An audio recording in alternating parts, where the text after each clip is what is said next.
Welcome to the Classical Gabfest, a weekly discussion about the ever-changing world of classical music. I'm William White, and this week we've got something a bit different for you. Regular listeners to the show might recall that a few weeks ago, we welcomed to the Gabfest the hosts of the Creative Baggage podcast, Bailey Spiteri and Serena Huang. That episode was a preview of our collaboration with their show, in which my regular Gabfest co-hosts and I would join the Creative Baggage team for a series of interviews about our musical lives and career paths.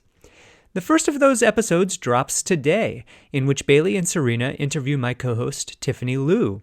And to whet your appetite, today we've got a preview of Tiffany's episode. What you are about to hear is just a taste of the full interview, so you'll definitely want to head over to the Creative Baggage podcast feed so you can hear not only Tiffany's interview, but mine and Kensho's in the coming weeks. The link is in our show notes. And with that, we now go to an excerpted version of Tiffany's interview on Creative Baggage.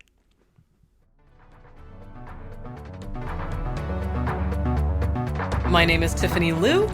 I currently teach at Sewanee University of the South as a visiting assistant professor and director of Sewanee Symphony Orchestra. Sewanee is a small liberal arts college in southern middle Tennessee, outside of Chattanooga. I am a conductor, obviously, and my background is as a violin/violist. I also serve as associate conductor of the Monte School for Conductors and Orchestral Musicians in Hancock, Maine. That's in the summers. It's a training ground for orchestral conductors. I guess those are my big gigs. You'll hear too much more about me in the next hour or whatever it is. So we talked on the Classical Gabfest a little bit about how you got into conducting and in your early days. We would love to hear more of that story and how you kind of stepped into the world. Yeah, I don't remember what I said on our episode. So what happened was I did an undergrad in public policy, and I was a really bad policy major. I was super bored. I spent all of my time playing the violin, really literally all of my time. And so by the time I was looking at graduation in the face, I was like, shoot, I don't know what I'm going to do. I sensed that music should be a larger part of my life, and I wasn't quite sure how to make that happen. I sensed that it might not look like a concert violinist or even orchestral violinist training ground, because I know what that path is. And I was, I would already have been several years late to the game, I think, if I had decided to apply for grad school in violin performance. I do continue to play, but I always sort of knew that I wanted to do something that had more facets to it. And, kind of hard to pick something that has more facets than conducting, frankly, or something that has more ways in, frankly. I mean, you can come to conducting as a composer, a musicologist, instrumentalist, orchestral or non. So it just sort of seemed like one of those things that would make use of all the things that I had come to think of as my skill set, which is to say it wasn't just violin playing. It was kind of looking at music in an analytical and a thoughtful way and plugging other people into parts in a big tapestry. Running rehearsals was always, really interesting exercise for me mentally. So it just felt like the right fit. And then, of course, the question is, okay, now that you've decided you want to be a conductor, what are you going to do?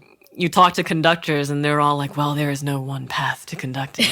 We heard that. The only thing that people constantly say about conducting. And it's true, but it's very frustrating to hear in the moment, right?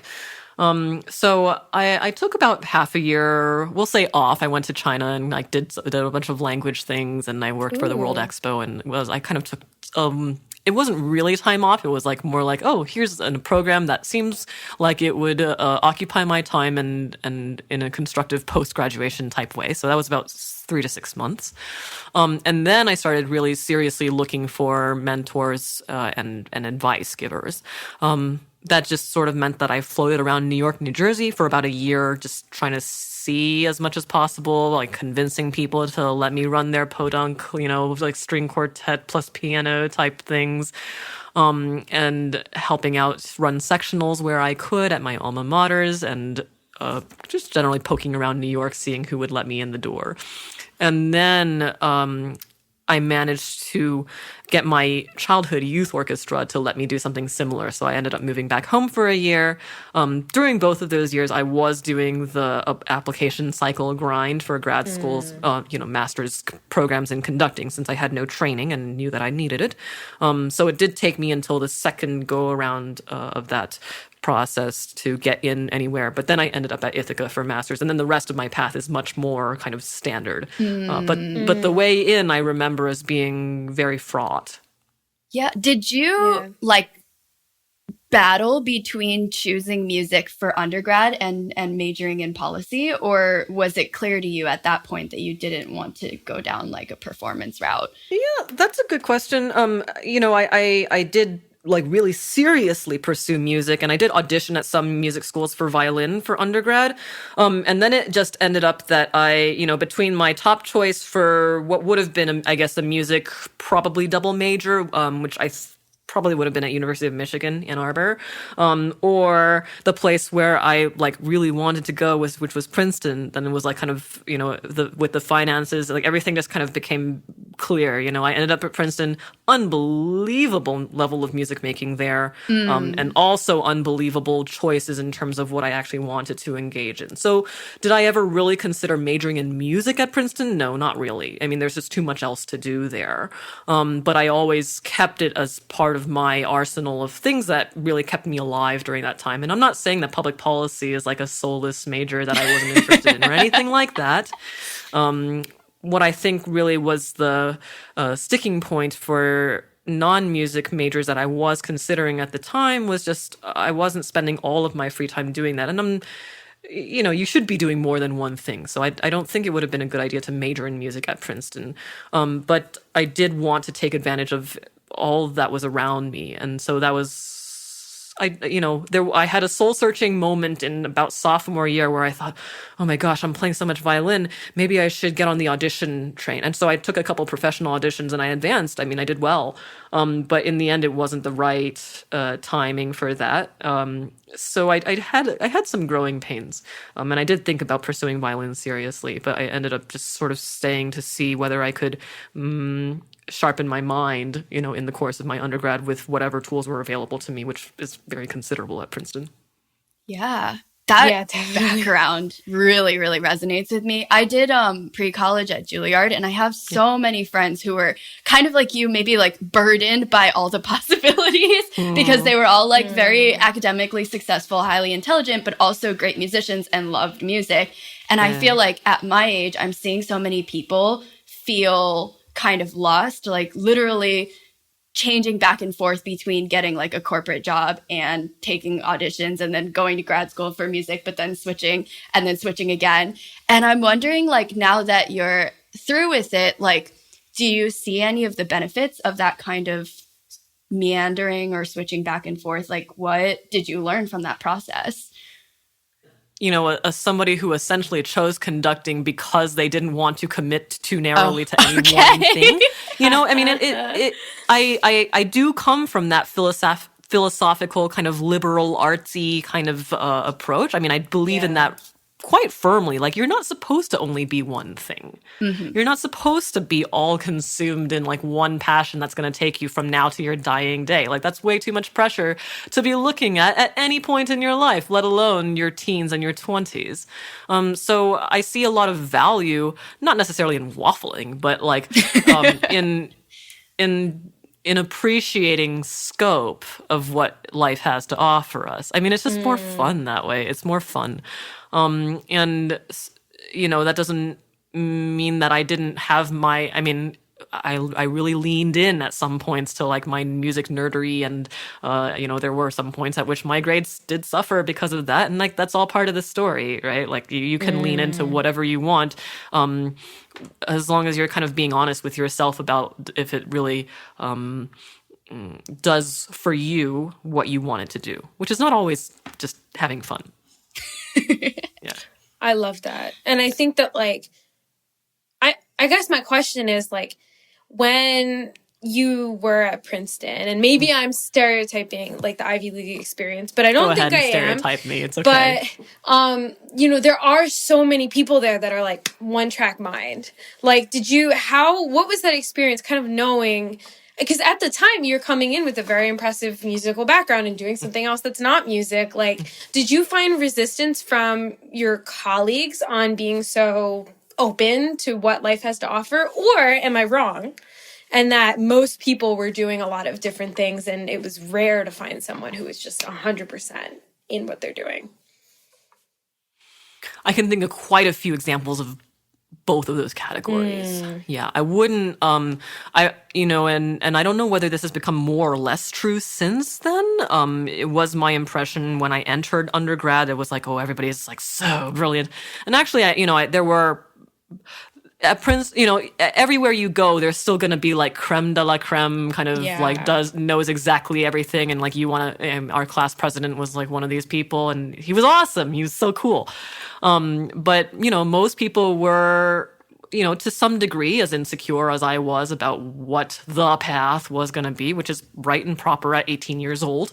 And one thing that one of my classmates said to me very early on, and I wasn't close to her, but what she said has always stuck with me, which is like, boy, it's really something to just walk around and like be daily humbled by every single person in your life. I mean, and that comes from being having these like multi-varied clashes with with everybody around you, people who are different and so on. And so staying humble is like it's better that way. It's just better that way. People who are really focused. I mean, one of my best friends in my undergrad was one of these very theoretical math people, and it was cool because the reason that people like that, I think, were, who had decided what their path was, and who did know what they want. Well, first he ended up doing something very different later on, but that was way down the road. But the reason he was compelling as a person was actually because he was able to explain abstract math to me, a total not that, and so there's always, it's part of our trade as a conductor in a larger way now, but there's always value in like achieving and going deep into something and then like connecting it back to what we all experience as human beings, right? Yeah. Even abstract math. I love that. I love that about music. Like I hit a wall in my undergrad in a performing way, and then discovered musicology really accidentally I was having these like emotional breakdowns with one of my music theory professors who also happens to like do some writing with musicology. And he was like, oh, well, what you're talking about is musicology. Because I was like, I love music, but I was having all these like historical qualms, and I was like, I need to know more about what I'm perpetuating, where it came from. All like, I don't You're feel a story teller and absorber. Exactly. And I was having these qualms, and he's like, you're a musicologist right now, like maybe not forever. But then when I went into that route, I, kind of discovered a lot of the whys and the who's and the when, like all of those bigger questions. And I started to realize that like the things that really sparked my passion for music were those things that were what connected music to the outside world, like something I love about being a classical musician is, the fact that we are put into routines and we have to better ourselves every day. And like, that can be hard sometimes, but like, it's something I love, and I've learned, and I've been able to share it with other people who maybe are struggling with what their passion is like, well, why don't you start with your fundamentals and do the fundamentals of what you have to do every day for a while, So without going too into it, like that's my love. And I think that like, finding that balance can be so difficult of like when to zoom in and when to zoom out. But when you do, it's like, oh, okay, I'm here, Yeah, and you're right to frame it like that there are times for both of those things, right? I mean, because I think the moment that we're in right now is like a very zoomed out moment. And sometimes I get a little frustrated because it's like, okay, well, at some level, yes, it's all very well and good to talk about the inequities of the field and to like, try and hack auditions and this kind of stuff. But like, maybe you actually just need to go and practice for, an hour or two, just zoom in just a little bit. And then obviously there are people who, really could use some zooming out as well. So the moment is different, but I find that right now the general dialogue is a very zoomed out one in a way sometimes that I run out of a little patience for. How do you jump into a new situation? Like, let's say you're guest conducting and you're in a new place with new people and probably not there for long. Like, what do you do to get yourself in the right mental space? I suppose my travel helps with that as well. I mean, I think that it's if there was one thing that gallivanting around Europe, gave me a lesson, and it was like, how do I come off right away? And how do other people come off right away to me? It's like it's just fun to travel and like get an idea of the scope of first impressions that one can have and to make about other folks, and that is the tool that I use when getting to know a new orchestra. Like, can you tell that, like, okay, this is a person who's just like kind of not they're stressed about something else. It's not me. It's something on their end. That's a really important one to be able to make, especially in interviews. It's like, okay, they're a little snappish. They're brusque with me. Definitely not me. I gotcha. Don't worry. You can tell when somebody is comfortable. When you can tell when somebody, you get these types as well. People who know that they are maybe a little bit more intense than the people around them. They want to make an impression on you, which happens as a conductor, right? And sometimes you have to make them chill out and make them comfortable as well. But to acknowledge, yes, I know you're smart. We're on the same page. I gotcha. Don't worry. There's a little bit of as much as you can, to see where humor lands with people. I find that very revealing. If I crack a joke, and these two people are kind of like smiling and these other people are not, and you kind of know where people are emotionally. And I find that a very helpful tool, even in rehearsals, right? And then there's also some of just, doing your research prior to the arrival. I mean, if you kind of put your ear to the ground, like, okay, this administration is kind of messing things up lately, and there's been this recent COVID outbreak here, and like blah blah. Just knowing some facts coming in, and seeing who will give you those facts. I mean, just in the car ride on your way to something, it's like, can you get some sense of like where emotionally an ensemble or a group or an institution is at that moment, and just recognizing the enormous scope of where that answer might be. Does that come from your policy background? Like, I have no idea where it comes from. I don't think so. If I had to say, if I had to say where it comes from, I don't think policy taught me that per se. Not that it didn't teach me that, but it was too long ago for me to have honed that skill as part of that suite of skills. But I think it was traveling. I gallivanted around Europe for like a month in a gap semester in my master's, and then I also did travel in China. I did a lot of rehearsing of very different groups. I mean, I was rehearsing like my baby ensemble in youth orchestra, and I was like my friends in undergrad. I was rehearsing them, and so like, I like people. I mean, I think I come across sometimes as a misanthrope, but I like people, and I like seeing where they are. And I do think that means retaining a sort of basic curiosity about them, that I find that I'm happier personally when I indulge that curiosity. I am happier. It just makes me a more joyful person to understand people where they are. And it makes even very trying or uninteresting situations much more bearable. Yeah, I can absolutely tell that. Like, I love that. That's awesome. And our conversation ended up so different, I think, than a lot of our guest interviews. It was a lot more bouncing between the three of us. And at the same time, you just have this way of saying things that is so like to the core of what you mean.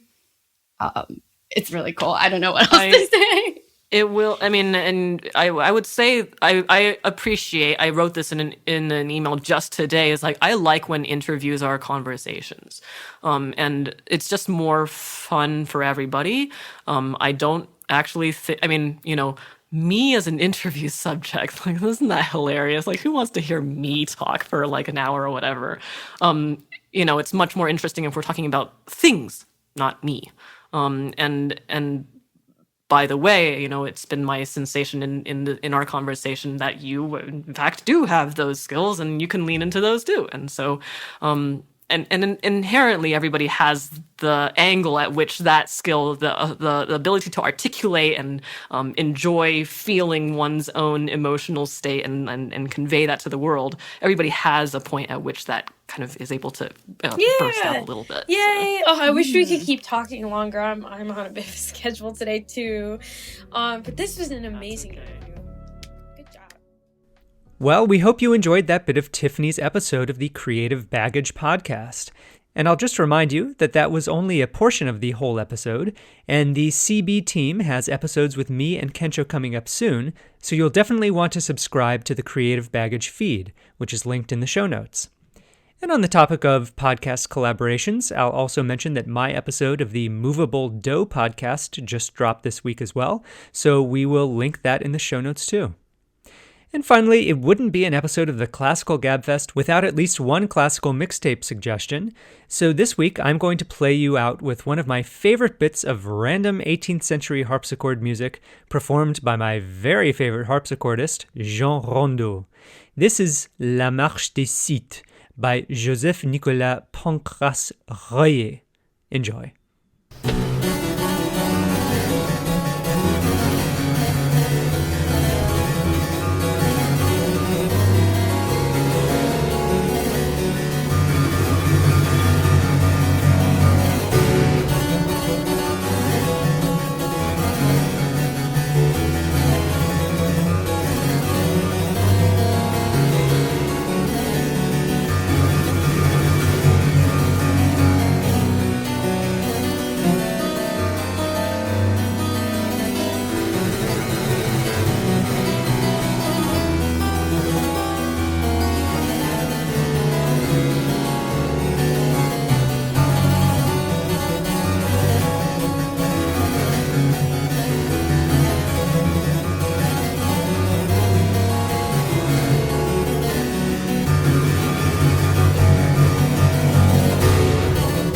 You'll find the links to this and to our full classical mixtape playlist in the show notes. And with that, it's time to wrap up this episode of the Classical Gabfest. I'm William White, and on behalf of Tiffany Liu and Kensho Watanabe, I'd like to thank you so much for listening and to encourage you to subscribe and rate us on your podcast app. We'd also love your help spreading the word about the show on social media, where you can find us on Facebook, Twitter, and Instagram. You can reach us at classicalgabfest@gmail.com, and we'd love to hear from you. Until next time, happy listening, and we'll be with you next week.